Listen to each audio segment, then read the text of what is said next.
Di suatu pagi, anak-anak sedang berkumpul untuk mengikuti pembelajaran.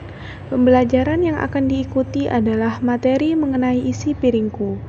Ibu menyediakan piring yang di dalamnya berisi buah-buahan, sayur-sayuran, lauk pauk, serta makanan pokok yang digunakan sebagai media pembelajaran. Baik, Assalamualaikum warahmatullahi wabarakatuh. Waalaikumsalam warahmatullahi wabarakatuh. Selamat pagi anak-anak. Baik, terima kasih ya sudah menyempatkan waktunya untuk hadir pada pembelajaran kita di pagi ini. Jadi sebelumnya kita berdoa terlebih dahulu agar pembelajaran kita bisa berjalan dengan baik. Marilah kita berdoa. Berdoa di dalam hati mulai.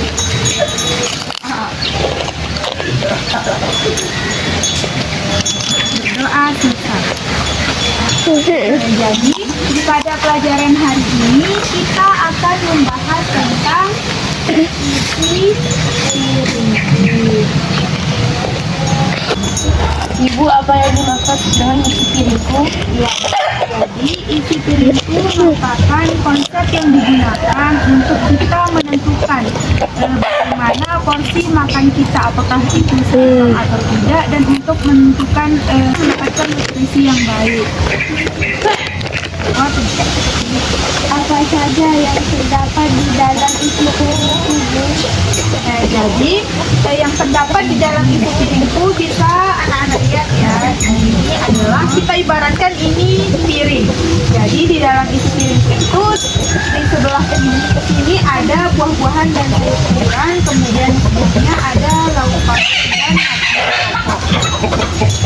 yang pertama kita bahas buah-buahan.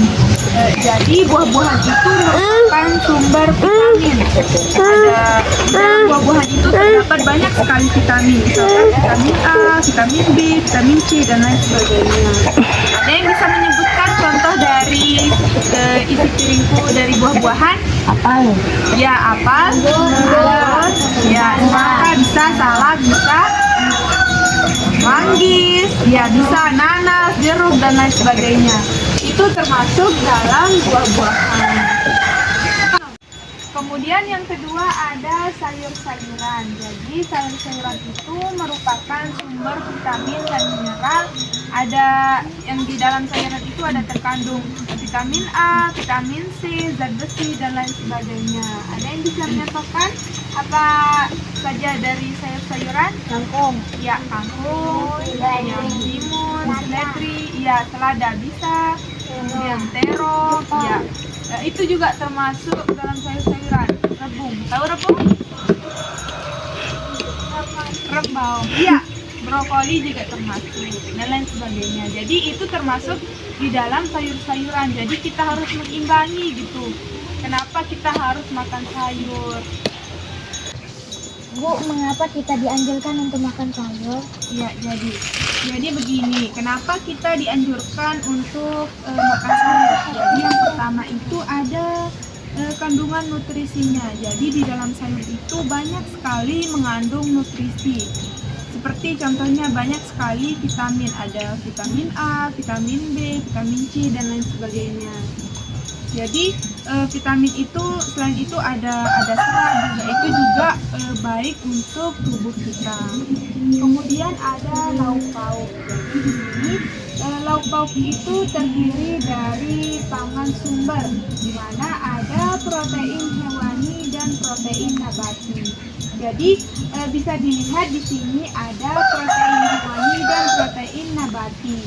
Di mana protein hewani ini yang contohnya itu bisa kita lihat adalah ikan, kemudian ada daging sapi, daging ayam, ada telur, ada susu, dan lainnya. Kemudian yang kedua ada protein nabati.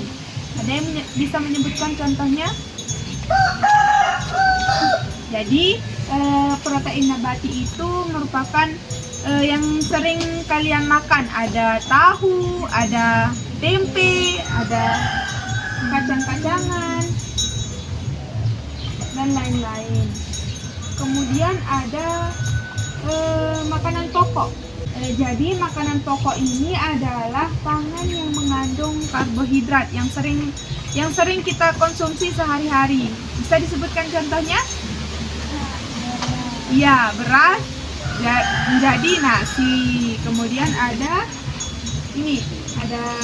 singkong, ada ubi, ada jagung, kentang. Itu. Ya, beras, ubi, singkong, jagung, ya, dan lain sebagainya.